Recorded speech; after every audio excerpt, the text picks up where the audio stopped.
টাকা হলেই স্বপ্ন পূরণ করা যায়। শাহিদপুর বাজার কেন্দ্র নেত্রকোনা আমাদের এক বিশাল ভার্নি মেলার আয়োজন করা হয়েছিল। এই শাহিদপুর বাজারে ভার্নি মেলায় আমি ছোটোবেলায় আসতাম।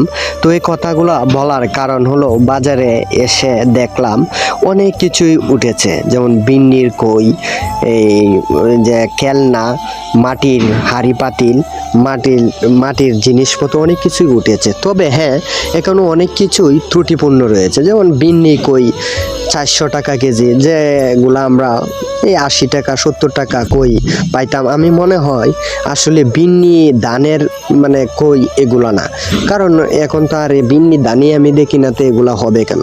তো আগের বান্নিতে আমি অনেক কিছুই উপভোগ করতে পারতাম। আগে আমি ছোটোবেলায় যখন বান্নিতে আসতাম তখন আমাদের টাকা দিত আমার বাবারা। তো টাকা দিলে 1 টাকা 2 টাকা দিত, তবে পুষতো না পুষাতে আমরা কি আগ্রহী সহিত বান্নির জন্য 2 মাস যাবৎ আমরা সঞ্চয় করতাম। কি সঞ্চয় করতাম জানেন?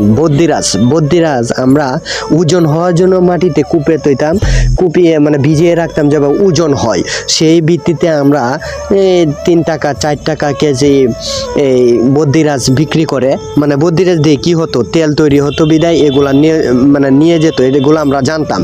যখন শুনছিলাম এই বদ্যিরাজ 10 টাকা হয়ে গেছে, এরপর তাইকেই দেখলাম বদ্যিরাজ উঠে গেছে। তো বদ্যিরাজ উঠে যাওয়াতেই আমাদের বান্নি আয়োজনটাই অনেকটাই হয়েছে। তো আমি সারা বাজার ঘোরার পরে একটা জিনিস উপভোগ করলাম। তো আগে সবচেয়ে বেশি নেওয়া হতো এই গুড্ডি, মানে গুড়ি আর কি, যেগুলো আমরা উড়াই, এগুলা একটা মানে বান্নি মেলায় আমি পাইনি। তো এটা কষ্ট লাগলো আমার বিষয়টা, যে বান্নি মেলাতে গুড়ি পাওয়া গেল না উড়ানোর জন্য, এটাই আমার দুঃখজনক। আর সব কিছুই হচ্ছে, টাকা হলে সব কিছুই কেনা যায়। মানুষের ভিড় প্রচুর, এখানে কোনো পাড়া পালানো যায় না। তো কথা হলো এই মানে বান্নি মেলায় আগে দেখতাম মানে বিভিন্ন ধরনের খেলা আসতো, এই যে জুয়া খেলার মতো, যে ভোট আসতো, মানে টাকা ধরলে টাকা পাওয়া যেত, এভাবে অনেক টাকা হাইরে যাইতাম, অনেকেই অনেক টাকা জিতে যাইতো। তো এটা একটা খারাপ নেশা, এটা নাই, কিন্তু এটা থাকলে হয়তো মানুষের আনন্দটা আরও বিপুল হতো। তো এর থেকে এখন ভার্চুয়াল রিয়েলিটির মতো মানুষের চোখে কী রকমের একটা ব্যবস্থা, এই ব্যবস্থাটা আছে। তো আমাদের শাহিদপুর বাজার বান্নির মানে এই ঐতিহ্যটা ধরে রাখার জন্য প্রতি বছরই পালন করা হয়। তো এই পালনে অনেকেই আনন্দে মেতে ওঠে, অনেক মানুষের আনাগোনা।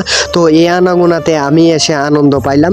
তো কথা হলো, সবাই আমার কথাবার্তায় যদি ভুল ভ্রান্তি হয়ে থাকে ক্ষমার দৃষ্টিতে দেখবেন, এটা হলো বাস্তব। কারণ আমি যা বলি, ভাই এবং ভাবিরা কেমন আছেন আপনারা, মন আপনাদের ভালো রাখার দায়িত্ব চলে জন্টু ভাইয়ের। এই